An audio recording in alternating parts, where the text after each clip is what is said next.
Hello everybody and welcome back to another video. Today we are taking a look at the 2020 Seoul Dynasty roster.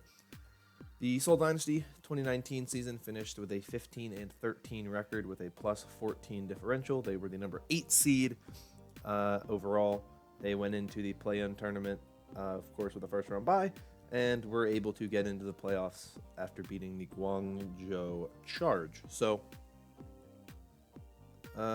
somewhat surprising team there late in the season that had a decent run at the end, but in the playoffs they were unable to really do much of anything when they came up against the Vancouver Titans and the San Francisco Shock, I believe, was who they had to play. No, the Spark is who they had to play. So, looking at their roster for 2020, there's a decent number of changes that we have seen. In the offseason, we saw them get rid of Zunba, Jexa, Fleta, Hailey, and Ryu Jaehong. Zunba and Jexa are just gone. They're not on any teams right now. Fleta is on the Shanghai Dragons, Hailey, the London Spitfire, and Ryu Jaehong on the Vancouver Titans. So a lot of their players are elsewhere. Even players that they had at the beginning of the season, like Munchkin is now with the Boston Uprising, and Fissure is with the Vancouver Titans. So, some changes to this roster. A team that, for the most part, last season was dealing with 12 players or 11 players for a lot of the season. We're now looking at a team that only has 8 players, which is interesting. So, let's take a look at this team. Let's start with their damage lineup. Fitz and Illicit return from the 2019 Seoul Dynasty squad, while they add Profit from the London Spitfire. Of course, Profit, one of the best players in the Overwatch League, by far one of the best flex DPS players. His hero pool is pretty much anything. Obviously known for his Tracer, but he can play Genji, he can play Junkrat, Pharah, Hanzo. I mean, anything. He probably plays in Doomfist. I mean, he plays pretty much anything, so he's got a lot of talent, and he's a very good player. So he's the kind of player that I would expect to be the center of the Seoul Dynasty's damage lineup. They also have Fitz, who played a lot last season for this team. He was their Doomfist player at the end of the season. He was playing Doomfist in the Doomfist meta. He's also a flex DPS player. So we'll play some Doomfist, some Genji, a little bit of Reaper, some Sombra, and a little bit of Widowmaker, but not a ton of Widowmaker, which is something I'll touch on a little bit more soon. And then we have Illicit, who is another flex DPS player, known for his Junkrat, his Pharah, his Genji for the most part. So this is a team with 3 flex DPS players. So they don't have a one set in stone, really good hit scan player, which if we get to a hit scan meta could be a bit of an issue. Now, I don't expect hit scan or snipers in particular to be very big in the immediate future, but by the end of the season, maybe we are in a double sniper meta, or we're in just a really good Widow meta. I don't really know. We'll have to find out. But they don't have someone who is incredibly known for winning Widowmaker duels or just playing really good Widowmaker. Fitz is probably the one who would have to play Widowmaker for this team. I'd expect Profit would be their Doomfist player, and Fitz will be their Reaper player, if that's what we still see from their damage duo. Just because I think Profit on Doomfist is not a stretch, though Fitz is very good on Doomfist, so it really depends on what they want to do. I mean, I think Profit could probably pick up Reaper pretty quickly. And I honestly, Profit, not known for hit scan play, not known for sniper play, but I wouldn't be surprised if Profit just in the offseason just did nothing but grind Widowmaker and became a top 3 Widowmaker. Like, that's just the kind of player Profit is. But the biggest glaring weakness for me in this damage lineup is they don't have a very well-known hit scan player who is known for playing hit scan. They have 3 players that have a lot of the same hero pool with Illicit and Prophet and Fitz. I don't expect to see a lot of Illicit. He may get some playtime every so often, but I really don't see him getting much playtime. I think it'll mainly just be Prophet and Fitz. We'll have to see what they do.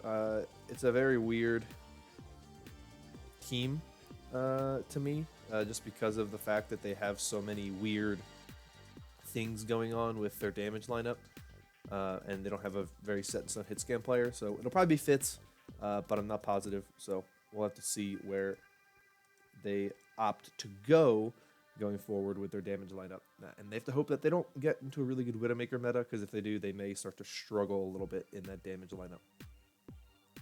Next is their main tanks, or just their tanks in general. On main tank, they have Gesture, of course, formerly of the London Spitfire, and Marvel, who they returned from last season. Marvel, pretty well-rounded player, who actually may get a lot of playtime next to Gesture if it's a tanky meta, where Sigma is still a big part of the meta, because Marvel was the Seoul Dynasty Sigma player late in the season. Though Gesture was also the London Spitfire's Sigma player, so they'll have whichever one they think is better on the main tank. But I think Marvel was the better Sigma, in my opinion, so I think that they would rather have Gesture and Marvel for that. But Gesture, of course, coming over from London Spitfire. Interesting thing to me is that Gesture is now going to be playing alongside Michelle for the most part, and occasionally he'll play alongside Marvel, depending on what lineup they have to run or what heroes they're running. But what this is interesting to me, because I look at Gesture and I look at his success in the London Spitfire, and Gesture was a solid main tank, but I don't think he was a really good top of the league main tank, right? He was very up and down. He had his moments. His Reinhardt was pretty good, not amazing, but pretty good. His Winston is really what he's known for, and obviously he can play some Orisa as well. Marvel can, you kind of have the same thing. He's known for his Winston, but I thought his Reinhardt was also better than his Orisa, which, I mean, that's really just because he can play a good Reinhardt and Orisa is Orisa. There's not really a lot there. So I'm curious to see how Gesture plays next to Michelle and Marvel when he's not playing next to Fury, who is arguably the best main tank or flex tank in the world at the current moment. And it'll be interesting to see how this team performs with Gesture next to a Michelle or a Marvel. And is Gesture going to be able to do the amount of work that he did with London Spitfire without Fury? I think it'll be interesting to see, because, I think Gesture's a good player. I think he's had a lot of ups and downs throughout the Overwatch League, but I really think that Fury was the shining star of that tank line with London, and I think that there's a lot to talk about with that, and I really do feel that we have to give a lot of credit to Fury for the success of the London Spitfire. So I wonder if Gesture will perform the way he did with this new lineup here. Because Michelle didn't really impress me that much. I thought he was okay, but I don't think he's definitely no Fury. He was a decent player. He was okay. I thought that he had some moments that were pretty good, but he's much more of that kind of. He's a good type of main tank player because he plays pretty much everything you need, right? He plays D.Va, he plays Zarya, he plays Roadhog, but he also plays some Sombra, which when that was a big part of what you wanted your flex tanks to do, he was one of the better ones at that. But when it comes to just like flex tanks now, and you're in a role lock world where you have to run 2 tank heroes, I think he's a little bit weaker in that regard. because he can't have that flexibility that they would need from him. So it'll be interesting to see where Michelle fits into this team, whether they run Marvel as their main tank or they run Gesture as their main tank. How does Michelle fit into this new tank line? I think it'll be interesting to see. I think it's still a pretty good tank line, and I still think Gesture will play just fine. I'm not really that worried about him, but it'll just be interesting to see how he performs. I'm going to keep my eye on him in particular because I think that his performance with London was definitely really good, but I'm curious to see how much of it carries over now that he's playing for Seoul with a different lineup and different players on his team. Finally, the support lineup, they have Toby as their main support, which is an interesting move on their part. Obviously, main support player, a lot of Lucio, a lot of Mercy. Why I think this is an interesting move is because I think if you look at the Seoul Dynasty and the team that they have put together, it's a lot of younger players. They've moved on from a lot of their older players that they had. Ryu Jae-hong and Zunba and Munchkin and Kuki and Zephyr and Miro and Guido. The majority of the team that had come over to become the Seoul Dynasty is gone now. Toby is the last remaining player, and I thought he played very well last season. He was playing down the stretch over Jexa, who was a very good player, who was someone who everybody was talking about Jexa going into the season. He was one of the players who there was a lot of hype surrounding him, and he was coming from Element Mystic. He's not on an Overwatch League team somehow right now, which is just ridiculous. He should be, but he's currently not. So I look at Toby as their main support player, and I think it's exciting because I think Toby had a lot of really good performances. He's the veteran on this team. He doesn't strike me as someone who's a very vocal leadership type figure. That just doesn't really seem like him, but he could be. I don't know. I don't really know a lot about Toby's personality. But there's that Eichenwald bridge fight against the Dallas Fuel that will always stick with me about Toby, because that was incredible, and I remember watching that and being like, oh my, this is very fun. But Toby's I think a good player to bring back just because he brings a veteran presence, and I thought he was very good down the stretch. But he's also not a player who I think is going to be playing for much longer. He's an older player. He's 25. Very, very few players, are above like 22 or 23. Most of them are pretty young. They're, 18, 19, 20, 21 kind of range. So it'll be interesting to see what they do throughout the season, if they make any changes by adding another main support or anything like that. But I think for the most part, Toby is a solid player, and I don't really see much of a reason for them to have to worry about him. For Flex Sport, they bring in Creative from Gen G. And Creative, from what I've heard, all good things about him. If you look at Gen G, they got 4th at the Gauntlet. They got 3rd in Contenders Korea 2019. Now, granted, Contenders Korea 2019 was very kind of one-sided. You had 2 really good teams at the top, and then just Gen G was kind of the best of the rest. But you look at a lot of the results from recently, 4th at the Gauntlet, 3rd in Contenders Korea, 2nd at the NetEase Spring Esports Tournament, 3rd, 4th in Contenders 2019 Season 1, 1st, 2nd at the NetEase Spring Qualifiers, and then you get to where they didn't perform as well, Contenders 2018. He was with 7 and didn't perform as well, but other times before that when he's not with the Seoul Dynasty. But when you look at the time that he spent with Gen G, they did very well. The Gen G is a better team than 7 or Machi Esports or EXL CLEA or Soulmate.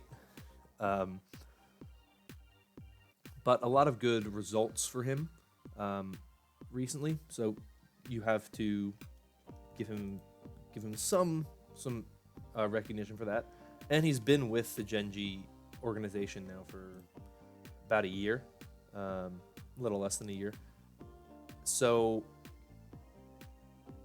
there's definitely some strength to a player like Creative. He brings with him some experience in contenders, and I think he'll be a good pickup. I don't think he's going to be one of the best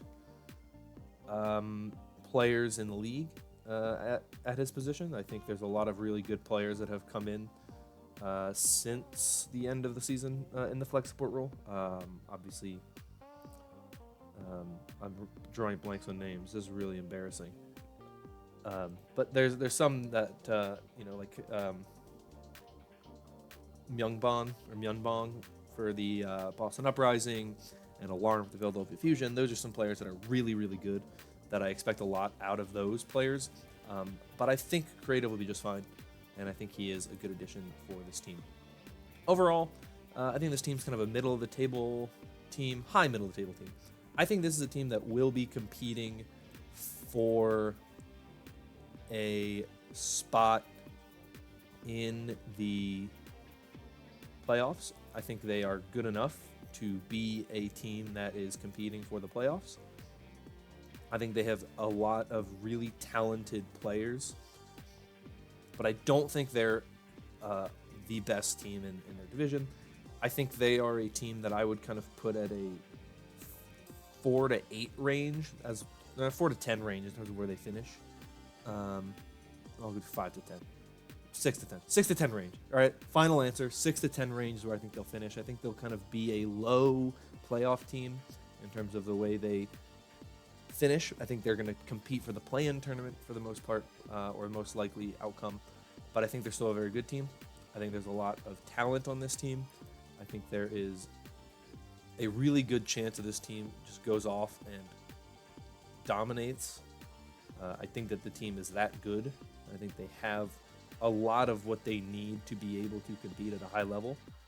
So I would expect, for the most part, that this is a team that we will see competing to potentially go all in and potentially win the whole thing. But I don't expect them to be a necessarily championship team. I think that they have a lot of the potential to get there, but I don't know if they have everything they need to get there this season without making some moves. But they only have 8 players. They have some room on their roster that they can make moves. They can make plenty of moves based on how much room they have and how many players they don't have. So we'll see what happens, but I think that this is a team that is going to be good. And I think that we will have to just wait and see what they do going forward. But those are my thoughts on the Seoul Dynasty. If you enjoyed, consider liking and subscribing. And let me know down below your thoughts on this team. But that's all I have for you now. So once again, thank you for watching. I'll see you all in the next video. And bye-bye.